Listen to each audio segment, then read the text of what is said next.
Praise the lord. ప్రభునందు ప్రియులారా, ఈ దిన దేవుని వాగ్దానం చదువుకుందాం.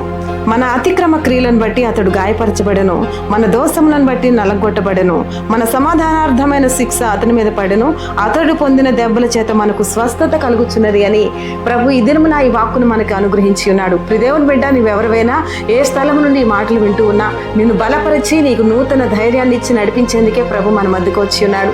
అతడు నీ కొరకు నా కొరకు కలువరి సిలువలో ఆఖరి రక్తపు బొట్టు వరకు చిందించిన వాడు. ఆయన నిన్ను నన్ను మరణమౌనంతగా ప్రేమించిన దేవుడు. ఈ యొక్క వాక్యానుసారముగా నీ ప్రతి పరిస్థితిని బాగు చేస్తూ ఉన్నాడు. నీకున్న అనారోగ్యం తొలగించుచు ఆరోగ్యం ఇస్తూ ఉన్నాడు. కనుక దేవుని మాట యందు విశ్వాసంతో నమ్మికతో ఈ దినాన్ని ప్రారంభించు. తప్పక ఈ యొక్క వాగ్దానం నీ పట్ల నెరవేర్చబడును గాక. ఈ వాగ్దానం ప్రతి ఒక్కరి పట్ల నెరవేర్చి స్వస్థపరచండి, బాగు చేయండి. యేసుక్రీస్తు నామములో రక్షణ, విడుదల, స్వస్థతనిచ్చి మ్యారేజ్ డే బర్త్డే జరుపుకున్న ప్రతి బిడ్డను దీవించి ఆశీర్వదించమని ప్రార్థించి వేడుకొనుచున్నాను తండ్రి. ఆమేన్.